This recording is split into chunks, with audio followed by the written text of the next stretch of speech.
Okay, this is day one of what is our Unit 3, which is graphing trig functions.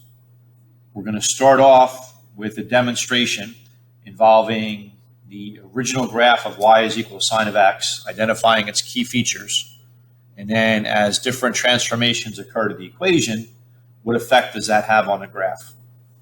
So as is right now, y is equal to sine of x is what I have graphed. That's that red sine wave right there. All right, key features. Anything that we graph in this class, we're always going to identify domain and range. Domain refers to the x values. Range refers to the y values. The domain for y is equal to sine of x is all real numbers. And if you look at the graph, it's one continuous curve left to right. We don't have any gaps, any vertical asymptotes, anything to cause the domain to be anything other than all real numbers, which means that we can plug any value we want in for x and we can take the sine of it. All right, range refers to the y values. As is, before any transformations occur, the range of the sine function goes from -1 to +1. Okay, period. That refers to, how long does it take for the graph to make one complete cycle, or how long does it take before it starts to repeat itself? Those are two kind of general phrasings to help you visualize. So using the origin as a point of reference, if we trace towards the right, we go from 0 all the way to 2 pi. Then once we hit this x value right here, the graph repeats itself again. And then the same going in this direction. So 2 pi is your base period for your trig function, your sine trig function rather. Now, if we happen to have done this in degrees instead of radians, the base period would be 360 degrees as opposed to 2 pi radians. Okay, last feature, amplitude, and this is connected to the range. The base amplitude for your sine wave is 1. An amplitude of 1 means it's going from -1 up to +1. It's half that total range of values. So the total range of values is 2, half of that is 1. All right, now right beneath it here, I have a sine equation typed in, but this time we have different constants that are put there in order for us to investigate what happens as the equation changes, what happens to the graph. And what I'm going to do is start with that as a plus, and I'll explain why in a moment. So if I click on this, right now all these sliders are set to just give us a plain old sine of x. A is 1. B is 1, C is 0, D is 0. All right, so as A changes, what happens to the graph? So as A becomes bigger, what happens is you can see the amplitude is increasing. The amplitude increasing also affects the range of the graph. So if we have an amplitude of, say, 4, that means instead of going from -1 to +1 like the original sine wave, now we're going -4 to +4 because the A term is now 4. And as we go towards 0, less than 1, it's possible to have an amplitude that is less than 1 as well. Now what happens if we make it negative? Right, what happens with a negative A value is it reflects it across the x-axis. Now, the red curve, remember, is y is equal to sine of x. Right now, the blue curve is y is equal to -1 sine of x. So the red curve got reflected over the x-axis, or another way of visualizing that, using the origin as a point of reference, instead of the graph heading up, the graph is heading down. Okay, I'll put that A back to 1. Next, I'm going to go to the D term. The D term is what you're adding or subtracting after the parentheses is closed, indicating what you're taking a sine of.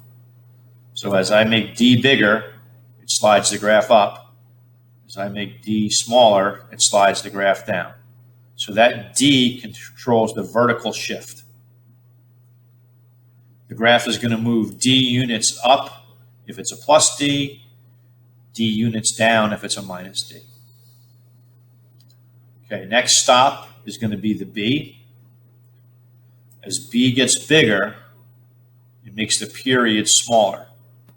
As b gets smaller times 0, it makes the period larger.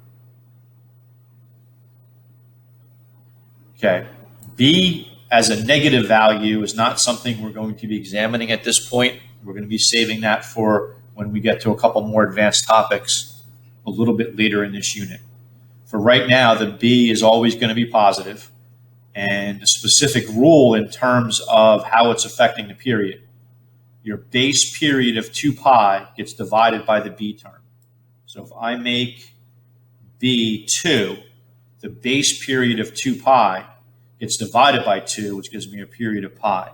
So if you look at the blue curve here, starting at 0, it repeats itself at pi, instead of in relation to the red curve, repeating itself at 2 pi. All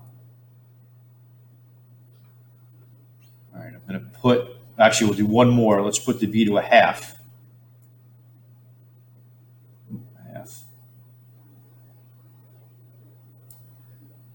Okay, so again, b affects the period of the graph. Specifically, the base period of 2 pi gets divided by whatever the b term is. So 2 pi divided by a half is 4 pi. So it's going to take 4 pi for this graph to repeat itself. So for the screen we're looking at here, let's use this as a point of reference. If I trace from there going to the left, up, down, all the way to there. It's from negative 2 pi to positive 2 pi. That's a grand total of 4 pi total units. So if you have y is equal to the sine of 1/2 x, that has a period of 4 pi. Yeah, put that back to 1. That's would be the default. Okay, next place I'm going to go, the c value. Okay, as I make c positive like this, it slides the graph to the left. If I make c negative, it slides the graph to the right. So what happens is the c controls the horizontal shift. Specifically, it's going to go c units in the opposite direction of that SIGN. So very often, oops, we want that at 0, I'm sorry. Very often what textbooks or websites will do, instead of a plus c, that'll make it a minus c. So that indicates that you're moving in the opposite direction. So in summary, A, that affects your amplitude. The other thing it affects, if A becomes negative, it reflects it over the x-axis. B affects the period. Specifically, it is going to be 2 pi divided by whatever the b term is, or if you happen to be in degrees, 360 divided by whatever the b term is. C affects the horizontal shift, which is also known as the phase shift. It's going to move it left or right, c units in the opposite direction of the SIGN. D controls the vertical shift. It's going to move that many units up or down in the same direction as that SIGN.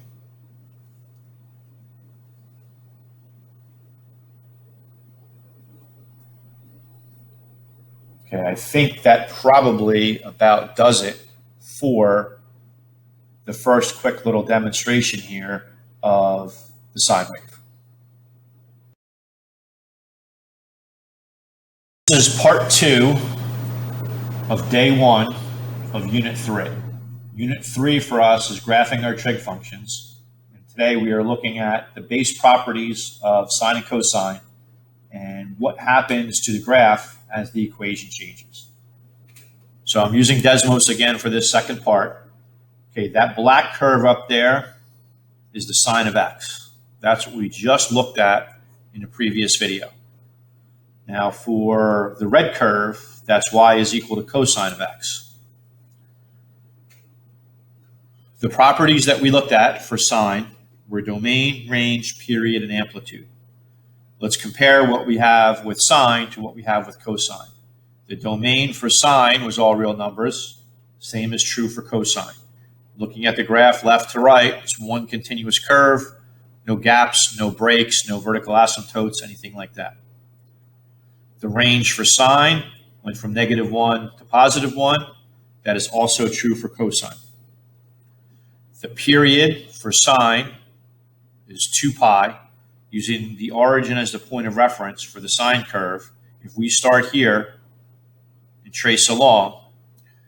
At 2 pi is when the graph begins to repeat itself, or that's when we make one full cycle. If we use the same x is equal to 0 as a reference point for cosine, we're starting here at the top of the wave, and when we hit 2 pi, we see that's when it begins to repeat itself, or that's when we do one full cycle. Okay, the visualization that's going to be very helpful when we start graphing these by hand is this. Before any other transformations occur, if you're sketching a sine wave, you're starting at the origin and heading up. And if it happens to have a negative a term, you'd start at the origin and head down. Okay, cosine, instead of starting at the origin, you're going to start at the top of the wave, and that's if you have a positive a term. You would start at the bottom of the wave if you have a negative a term.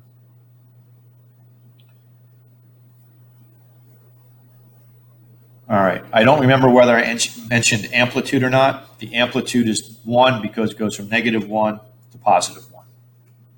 All right, now what I'm going to do is I'm going to add in another cosine equation and put in the sliders like we did in the last video.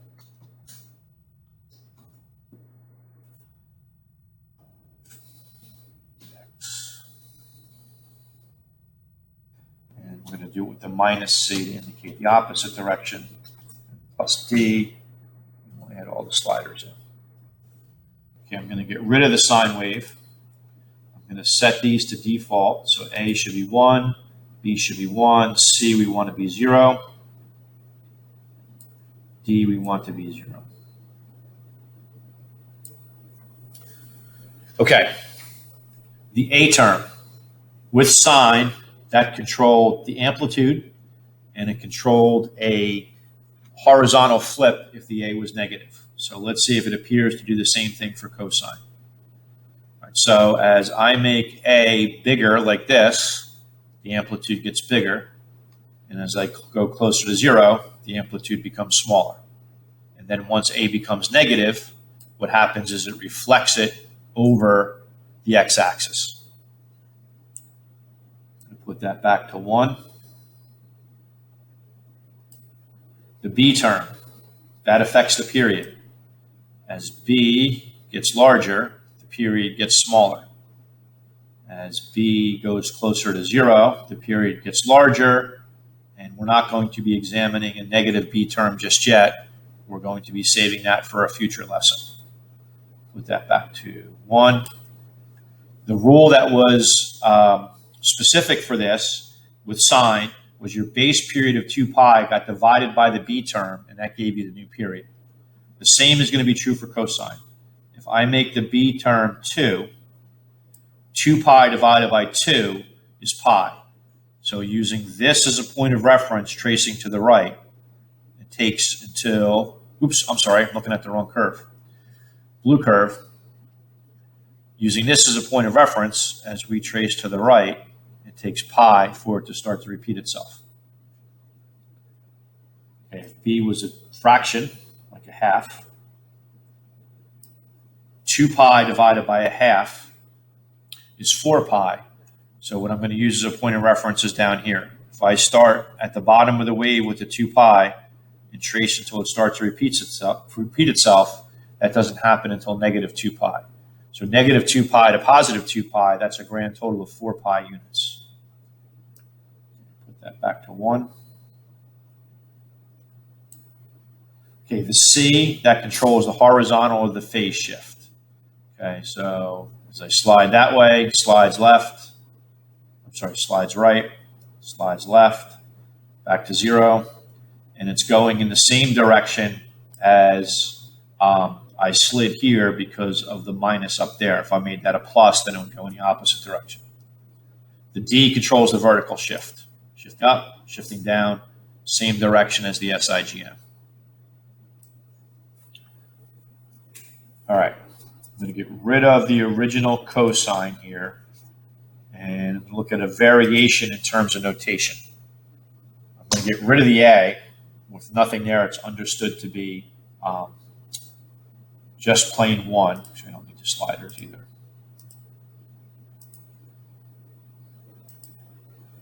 I am going to make the B 2. I'm going to make the C pi divided by 4. going to make the D, shoot, I erased the whole thing. I didn't mean to do that.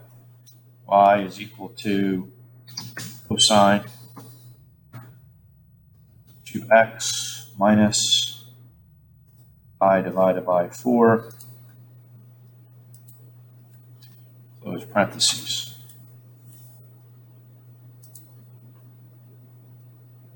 And I am going to put in another variation to discuss the significance of this.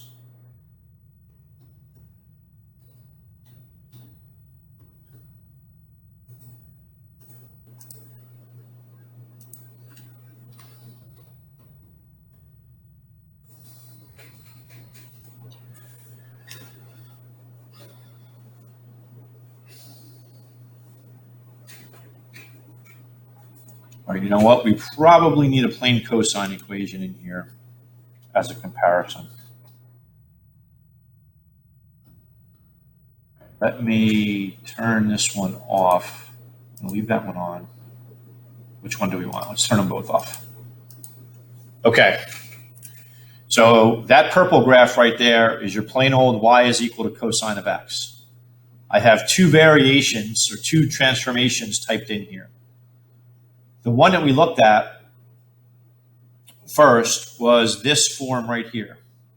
Now, it turns out that if there is a b term and a c term in this form, as we just described, that's not a pure shift. And what I mean by that is it's not going to be pi over 4 to the right. It's pi over 4 to the right if the b term was 1. So what's happening here is instead of shifting pi over 4 to the right, pi over 4 to the right would put that peak like right there. It shifted what appears to be about half of that. What we end up getting is an interaction effect. One of the disadvantages of this particular notation that your book uses, and it's not just your book, it's very common among a lot of books, is that pi over 4 can be affected by that too. The effect is that it's the pi over 4 divided by 2, where it's a pi over 8 shift. Now, in contrast, if you use this, where you factor the 2 out of parentheses, then the pi over 4 shift is pure. That moved it pi over 4 to the right. So this is one of the more confusing things if you're new to graphing sine and cosine waves, is making sure you pay attention to the structure of the equation. Okay, when it has the structure of that first one, the shift is going to be the c term divided by the b term. If it has this structure to it, where the b is already factored out, then it's just going to be a pure pi over 4 shift. And as we sketch some of these by hand and look at more detailed ones, hopefully you will be good with straightening that stuff out. All right, I think that about does it for part 2 of our demo here.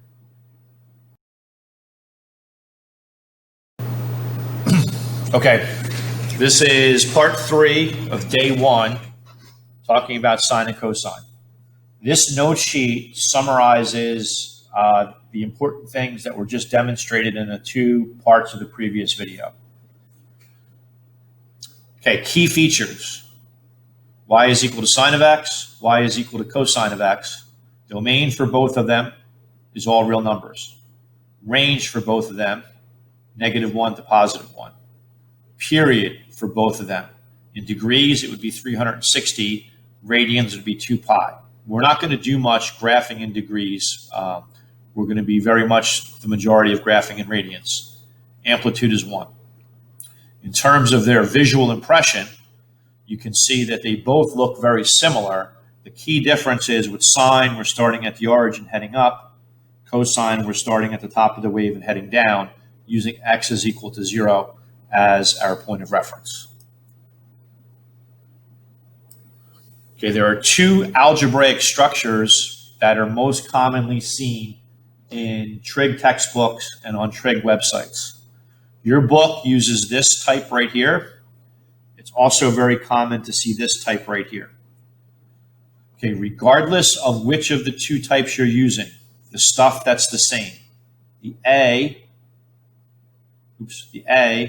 controls your amplitude. That's the how high, how low is the graph going off of its midline.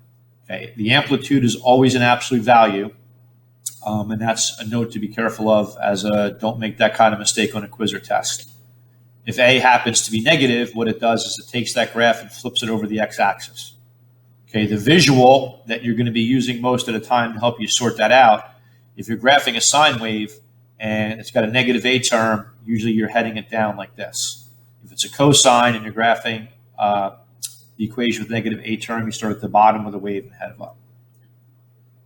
Okay, B, in either of the structure affects the period, 360 over B or 2 pi over B. The D affects the vertical shift. That is how high or how many units up or down, and that goes in the same direction as your SIGN. The difference between them is the C.